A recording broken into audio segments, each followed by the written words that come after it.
সুপ্রিয় দর্শক, আজকে আমরা ঘুরতে ঘুরতে চলে আসলাম আমার জন্মস্থানের পার্শ্ববর্তী থানা অষ্টগ্রাম উপজেলায় অবস্থিত একটি প্রত্নতাত্ত্বিক নিদর্শন ও বাংলাদেশের একটি প্রাচীন মসজিদ কুতুব মসজিদ বা কুতুব শাহ মসজিদ নামে পরিচিত। মসজিদটি সুলতানি আমলে নির্মিত বলে ধারণা করা হয়। কুতুব মসজিদটি আবিষ্কারের সময় এটিতে কোনো শিলালিপি পাওয়া যায়নি বলে সঠিক নির্মাণকাল সম্পর্কে তেমন কোনো তথ্য পাওয়া যায় না। তবে স্থাপিত রীতি ও অন্যান্য দিক বিবেচনা করে প্রত্নতত্ত্ববিদগণ ধারণা করেন এটি 16 শতকে সুলতানি আমলে নির্মাণ করা হয়েছে। মসজিদটির পাশে একটি কবর রয়েছে যা কুতুব শাহের বলে ধারণা করা হয়ে থাকে। তার নাম অনুসারে মসজিদটিকে কুতুব মসজিদ বা কুতুব শাহ মসজিদ বলে ডাকা হয়। 1909 সালে তৎকালীন প্রত্নতত্ত্ব অধিদপ্তর এটিকে সংরক্ষিত হিসেবে নথিভুক্ত করে।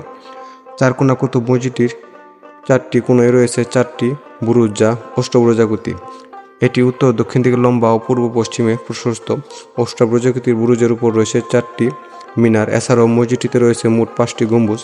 পশ্চিম দেয়াল ব্যতীত এর 3টি দেয়ালেই প্রবেশপথ রয়েছে মোট 5টি, যার মধ্যে পূর্বে রয়েছে 3টি। কুতুব মসজিদটির বাইরের দেয়ালে বিভিন্ন নকশা করা হয়েছে। সুলতানি আমলের এই মসজিদটির ছাদে কার্নিশ বতৎকার। তৎকালীন ময়মনসিংহ অঞ্চলের এটি টিকে থাকা সুলতানি আমলের সবচেয়ে প্রাচীন মসজিদ বলে ধারণা করা হয়।